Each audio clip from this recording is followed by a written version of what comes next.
السلام عليكم، مرحبا بكم في قناتي قناة لينا. اليوم اعتمدت معاكم وصفة واللي هي الحوت في الفرن وكذلك الأرز في الفرن مع سر التتبيلة وسر البنة. يعني في هذا الفيديو راح نعطيكم كل الخطوات اللي راح تستعملوها والتوابل حتى يكون عندكم حوت بنين وأرز كذلك بنين على طريقة المطاعم.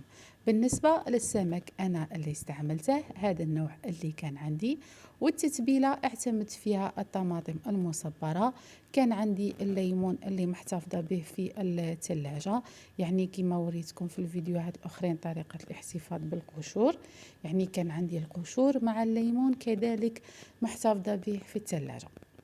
بعد هذه المكونات راح نزيد عليهم التوابل واللي هما الحرور، وكان عندي كذلك توابل الفرماج يعني اعتمدت شوية منهم، كان عندي كذلك توابل الحوت، وكان عندي كذلك الكمون يعني اللي قاع نعرفه كي نقولوا الحوت يعني نقولوا الكمون.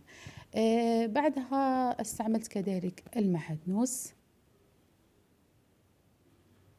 يعني المعدنوس كنت محضراته من قبل ومقطعاته، يعني كما راكم تشوفوا مجدة علبة، وعند الاستعمال ناخذ منها القليل. بعدها هنا درت شوية ملح وزدت الزيت وراح نجمع الكل، وكذلك يعني زدت رشة ليمون ونخلط المكونات كاع اللي عندي، واعتمدت كذلك الثوم اللي كنت كذلك محتفظة به في المجمد. هنا كما راكم تشوفوا خلت كاع المكونات وراح نزيد لهم الحوت اللي كان عندي، يعني بعد ما نظفته وقطعته الى قطع يعني ماشي صغيره تماما وماشي كبيره كما نقولوا، يعني قطع متوسطه. راح نجمع الكل ونخليه يعني الوقت اللي نحضر فيه مكونات الأرز وتتبيلة الأرز، يعني بلا ما يتشرب هذاك الحوت اللي عندي مليح راح ننتقل إلى تحضيرة الأرز، يعني التوابل اللي نستعملهم في الأرز. الأرز كما راكم تشوفوا هنا عندي طيبته يعني ماشي طيب تماما وماشي كذلك نصف طيب، يعني نوعا ما قريب على الطيب. بعدها راح نزيد على المكونات.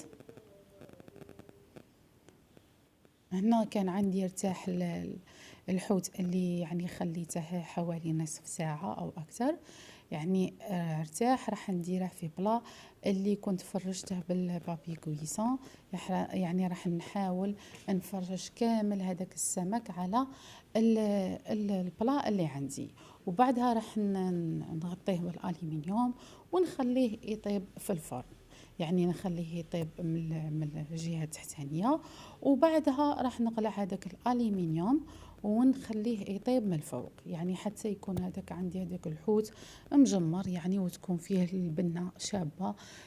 كيما قاع نبغوا الحوت، يعني نعرفوا بلي كاين اللي يبغيه شويه طري وكاين اللي يبغيه يعني مقلي، يعني لكم حريه الاختيار.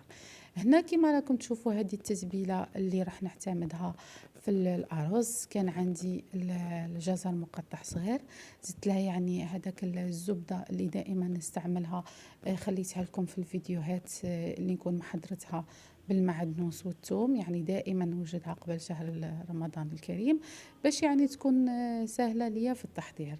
هنا كان عندي الأرز اللي كنت طيبته، وكانت عندي هذاك الجزر اللي كنت ثاني طيبته على نار يعني قليلة جدا. بعد ما طاب وكما نقولوا وتجمر زدت هنا الزيتون، زيتون الطاجين بعد ما كنت فيته كذلك باش ننزع على هذاك الملح. كنت يعني انا فضلت اني نقطعه في الاشوار بدل تقطيع باليد باش ما يكونش كبير. وبعدها زدت المعدنوس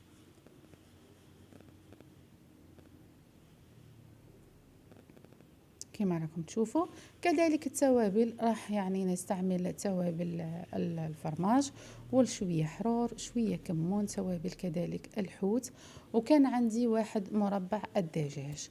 هنا خلطت الكل وجمعتهم، وكذلك اعتمدت الزبدة اللي دائما نقول لكم نستعملها، يعني نستعملها في الخضروات اللي نستعملهم سوطي، ولا يعني في شيء كيما هاك في الفرن، ولا كذلك في الشامبينيون اللي نحضره، يعني تفيدكم بزاف هاد يعني هاد الطريقة.